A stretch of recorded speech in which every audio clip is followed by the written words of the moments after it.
Welcome back to another Unscripted Opinions. After her primary victory, some controversial comments she made earlier this year about rising gas prices have resurfaced.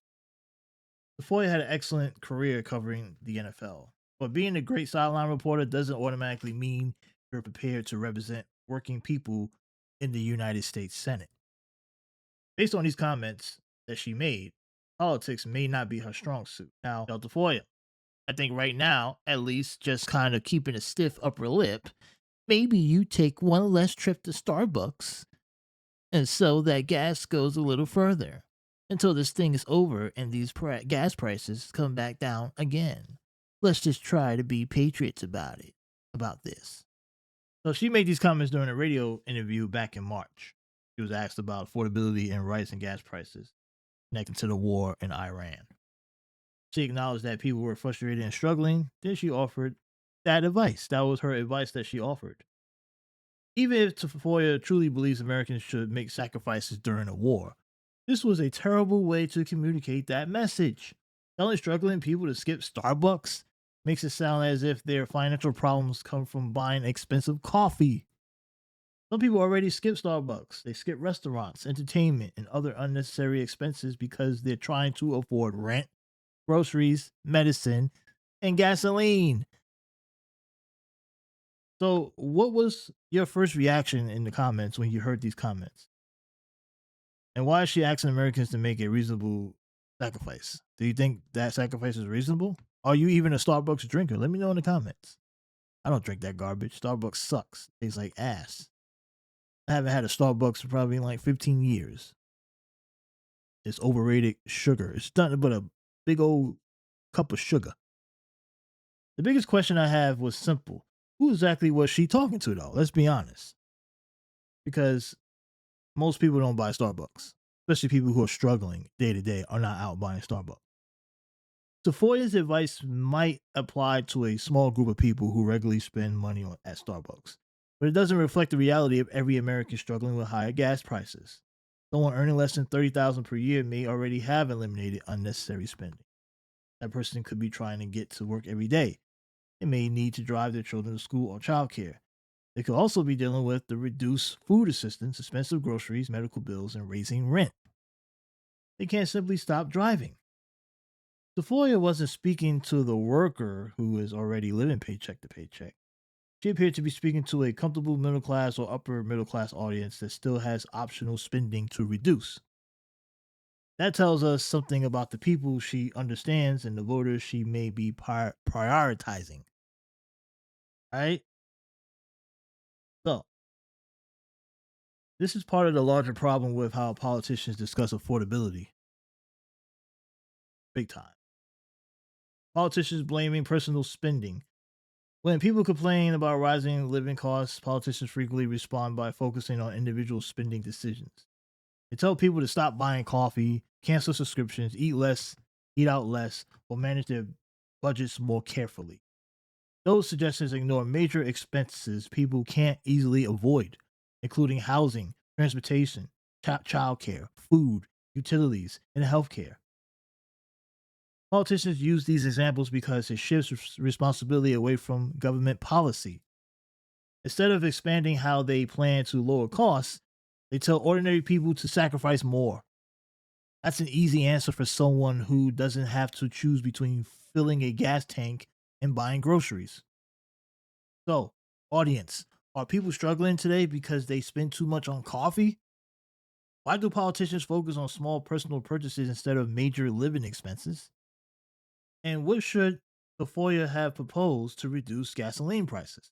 Let me know in the comments. I want to hear your thoughts.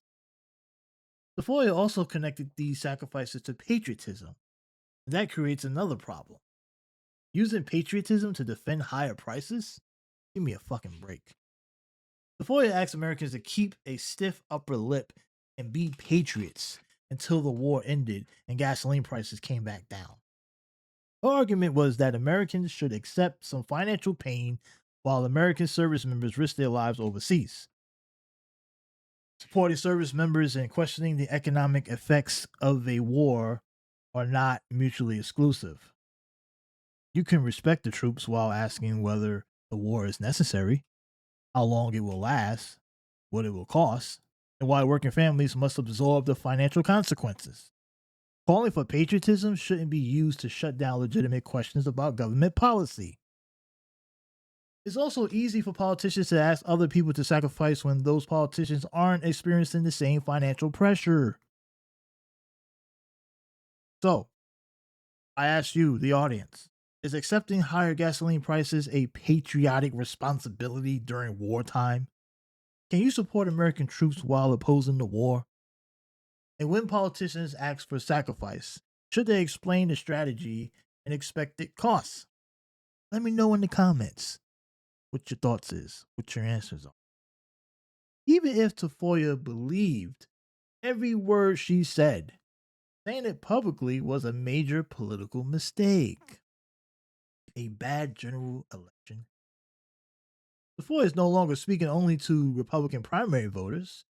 She will now face Peggy Flanagan in Minnesota's general election.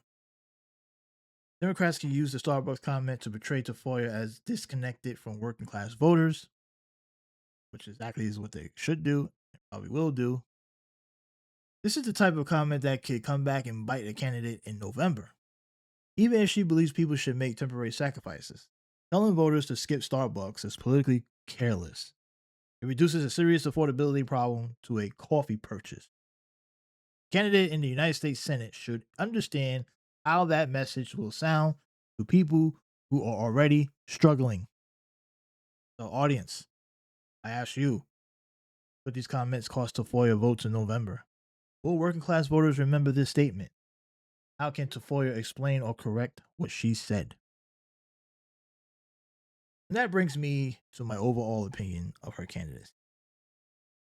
Michele Tafoya was an excellent NFL sideline reporter, probably one of the best in the business, but politics require a different set of skills. You need to understand policy, communicate carefully, and show that you understand how ordinary people live. These Starbucks comments make Tafoya sound disconnected from the people she wants to represent. Maybe she intended to encourage national unity and temporary sacrifice, but the message she delivered sounded more like she was blaming people's financial problems on their coffee habits. People aren't struggling because they bought one drink at Starbucks. They're struggling because gasoline prices, grocery prices, rent, healthcare, and childcare costs too much while their wages haven't kept pace. If Tafoya becomes a senator, those are the people she will be responsible for representing. Based on this statement, I'm not convinced she understands them. So the final question to the audience. Was Michele Tafoya's advice reasonable or out of touch? Maybe it was reasonable. That's why we're here to talk about it. Does this change how you view her as a Senate candidate? Can she recover from this in November? Before November? Who do you think wins the Minnesota Senate race? Let us know in the comments. Let me know what you think, people.